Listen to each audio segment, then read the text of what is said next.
Le Real Madrid, les amis, perd encore des points à domicile cette fois-ci contre la Real Sociedad dans un match assez intéressant de la part du Real Madrid qui se termine du coup sur le score de 1 partout. Et là, tu vois mon gars, dès le début du débrief, j'ai envie de te dire un truc. Je suis partagé entre deux sentiments. D'un côté, la grande frustration de voir le Real Madrid perdre des points à domicile, de perdre des points surtout contre une équipe de la Sociedad qui n'a quasiment rien montré en 90 minutes, qu'on a surdominé, qu'on a surtout en tout cas bien malmené, qu'on a su dominer dans le jeu, dans les efforts, dans les contacts, les duels et bien sûr dans le nombre d'occasions et tout ça. Et de l'autre côté, la fierté bien évidemment de voir les remplaçants qui étaient blessés revenir, des joueurs surtout blessés revenir en force avec une belle prestation. La fierté aussi de voir une équipe qui est soudée, qui veut se battre pour atteindre ses objectifs, qui lutte jusqu'à la fin, jusqu'au coup de sifflet final pour revenir au score, pour tenter pourquoi pas d'arracher la victoire. Une équipe qui n'a jamais baissé la tête, qui n'a jamais baissé les bras,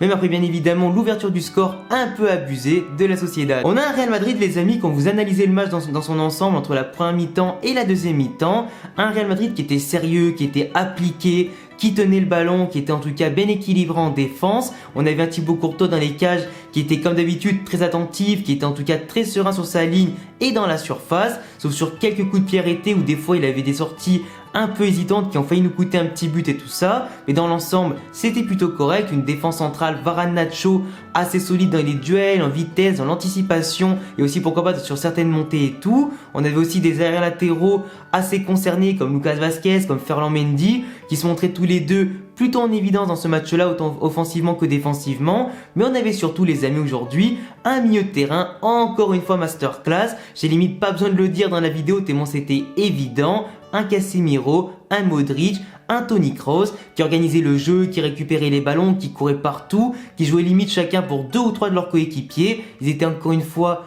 au plus haut niveau, n'en déplaise bien sûr à l'équipe du soir et leur fameuse équipe qui critiquait en tout cas ce trio-là l'autre jour dans leur émission. On a encore eu cette fois-ci un trio de classe mondiale. 3 milieux de terrain aussi simplement qui, comme je le disais, couraient partout, récupéraient les ballons, organisaient le jeu et tout ça, qui étaient partout et qui ont mangé bien évidemment l'équipe de la Sociedad aujourd'hui pendant 90 minutes, mais qui en même temps essayaient pourquoi pas de se faire la solution eux-mêmes avec les dernières passes, une frappe de loin, une tentative de la tête de Casemiro qui passait à chaque fois à côté aujourd'hui. Malheureusement, on a manqué de chance sur nos occasions en tout cas. Et c'est vrai que malheureusement, ils étaient très mal accompagnés devant, avec bien évidemment un Asensio qui a tenté des choses, qui était bien sûr présent à la récupération, dans la construction, dans la percussion, mais qui était encore en manque d'inspiration dans le dernier geste, qui des fois ratait un peu ses contrôles, son petit crochet, qui avait du mal à trouver simplement Mariano à côté de lui. Mariano par contre les amis, je vais être très dur avec lui. Pour moi c'est un joueur qui compense, j'allais dire, son manque de talent par son abnégation, sa détermination et sa capacité simplement à faire les efforts. Mais pour moi, c'est certes un joueur qui a du talent entre guillemets, mais qui en a plus pour jouer dans une équipe de milieu de tableau qu'autre chose. C'est pas un joueur qui pour moi est digne de porter le maillot du Real Madrid aujourd'hui. Il est très loin d'un niveau qu'on attend simplement d'un remplaçant du Real Madrid en tant qu'attaquant et tout ça. Surtout en l'absence de Benzema, il a eu l'occasion aujourd'hui de montrer ce qu'il valait. Mais j'ai limite trouvé que Hugo Duro, qui l'a remplacé du coup en deuxième mi-temps, était plus intéressant que lui dans ses déplacements, les combinaisons avec ses coéquipiers, que Mariano qui n'arrivait pas à jouer de haut but, qui n'arrivait pas à prendre ses défenseurs en vitesse, au duel, au contact, qui dès qu'il avait le ballon faisait des mauvais contrôles, la menait en touche, le perdait, n'arrivait pas à faire des crochets ou des déviations et des remises. J'ai trouvé ultra limité et malheureusement il a aussi croqué 2-3 occasions qu'il aurait dû convertir assez facilement pour qu'on puisse passer au score dès le début du match, voire carrément prendre le devant. Un Isco par contre que j'ai trouvé super intéressant, surtout en première mi-temps où il était mobile, il faisait des efforts, il revenait même très bas chercher les ballons pour orienter le jeu, faire un peu de percussion, récupérer des ballons surtout en défense. C'est un Isco que j'ai limite pas vu depuis extrêmement longtemps, limite depuis la saison 2016-2017 où là le mec était ultra concerné, il était partout. Il a envie de montrer je pense qu'il a bien récupéré du rythme, de l'endurance, du physique, qu'il a cette capacité si tu veux à répéter les efforts. Donc on a vu un Isco qui était plus concerné qu'avant, qui de base était largement distancé dans la hiérarchie, bien sûr par tout ce qui était Valverde, Rodrigo, Vinicius, Asensio et tous les autres milieux de terrain comme Odegaard et tout ça, mais qui aujourd'hui profite du départ d'Odegaard et profite aussi des blessures pour se mettre en évidence, pourquoi pas revenir un petit peu dans le rythme et la tête de Zizou pour apporter dans ce 4-4-2 en losange qui était quand même assez particulier aujourd'hui,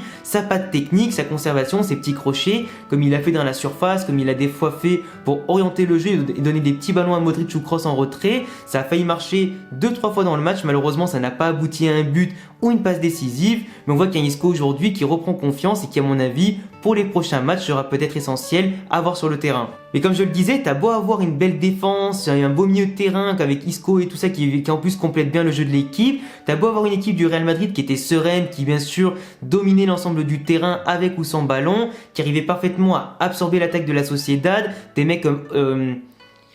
comme Oyarzabal qu'on a très peu vu, des mecs comme Porto qui n'ont rien fait du match mais qui finalement à la fin te mettent un but du futur quand en normal ils te mettent pas. Ça c'est typiquement des mecs qui vont marquer des buts sortis en tout cas de leur chapeau au jeu de je ne sais où contre le Real Madrid, des barres en 30, des frappes de 30 mètres, des lucarnes, des équerres, et dès qu'elles vont affronter l'Atlético Madrid, le Barça, elles vont limite voir flou et bégayer. Aujourd'hui, le Real Madrid pour moi a été excellent, en tout cas les remplaçants comme Rodrigo d'ailleurs que je suis super content de voir de retour à un très bon niveau, Vinicius qui en tout cas fait aussi une très très belle rentrée avec le couteau entre les dents tellement il avait la rage d'être remplaçant dans un match comme ça. De l'autre côté, tu avais aussi Valverde qui a apporté de la vista, de la technique, tout ce qui fait en tout cas sa force de base qu'on lui connaît. Donc ça fait très plaisir surtout de voir des blessés comme Rodrigo, Valverde revenir à un excellent niveau et qui, comme je le pense, vont être essentiels à partir de ce week-end-là contre l'Atlético et les semaines à venir. Zizou, pour sa part, pour une fois, je dis bien les amis, quasiment pour une fois, il a été parfait dans son coaching, il a en tout cas eu la bonne réaction faisant rentrer Rodrigo, Vinicius, Valverde et Hugo Duro. Il s'est pas trompé dans le changement tactique, il a en tout cas réussi à faire en sorte que le Real Madrid apporte non seulement du sang frais, de l'endurance et de la vitesse, mais qui a surtout en tout cas plus mangé qu'avant au début du match la Real Sociedad pour les pousser vraiment dans leur dernier retranchement, dans leur surface et en tout cas les prendre à la gorge pour marquer l'égalisation et passer quasiment pas grand chose de la victoire finale. Donc malheureusement si je dis pas de bêtises, j'ai pas le classement sous les yeux mais il me semble que l'Atlético Madrid du coup reste quand même assez loin de nous, je crois à 4 points avec du coup un match en moins, du coup ça peut leur faire 7 points d'avance. Et de l'autre côté le Barça qui est égalité avec nous maintenant, du coup pour l'instant avec le goal average particulier on est un petit peu devant en attendant bien sûr le match retour. Là par contre c'était clair que c'était pas des points à perdre, sachant qu'en plus de ça ce week-end on joue contre l'Atlético Madrid qui pouvait nous permettre simplement les battants de revenir à égalité de points avec un match en plus. Ça aurait pu être le tournant de la Liga ce soir tout comme ce week-end. Malheureusement il va falloir en tout cas serrer un petit peu plus les dents, aller chercher la victoire contre l'Atlético Madrid, montrer encore une fois qui est le patron dans le derby, essayer de recoller le plus possible au point en espérant bien sûr un faux pas du Barça, d'autres faux pas de l'Atlético et essayer pourquoi pas de conserver ce même état d'esprit, une belle dynamique dans le jeu comme dans les efforts et dans l'envie et essayer petit à petit de retrouver tous les blessés et aller jusqu'au bout en Liga comme en Ligue des Champions. Donc voilà les gars, en tout cas je pense que j'ai fait le tour niveau tactique, la forme, le retour des blessés, le jeu, le fait qu'on a quand même bien dominé, que la Sociedad pour moi n'a quasiment rien montré. Ils ont été intéressants sur 2-3 phases de contre comme notamment la balle perdue qu'on a eu un moment et que Isaac aurait pu pousser au fond pour faire le 2-0. On a quand même eu cette chance là à un moment de rester en vie dans le match, même si pour moi en première mi-temps on aurait dû le tuer depuis bien longtemps. Faute aussi à des attaquants pas assez incisifs, pas assez décisifs, pas assez présents dans la surface ou en dehors de la surface, et aussi à une équipe qui cadre trop peu à mon sens pour espérer marquer beaucoup plus de buts en l'absence de Benzema, de Ramos, Carvajal et d'autres joueurs qui peuvent être intéressants pour marquer des buts. Donc voilà les gars, en tout cas c'est tout pour ce débrief. Je vous laisserai en tout cas comme d'habitude vous abonner, cocher la cloche, laisser de petits pouces bleus sur la vidéo, me dire en commentaire tout ce que vous avez pensé de ma review et du match en général. On se retrouve du coup les amis dès mercredi pour une vidéo spéciale sur Raphaël Varane et bien sûr le week-end pour une review du match entre le Real Madrid et l'Atlético Madrid. Du coup les amis, prenez soin de vous en attendant, suivez-moi sur tous les réseaux pour vous tenir au courant des infos de la chaîne et à bientôt pour prochaine vidéo. Ciao.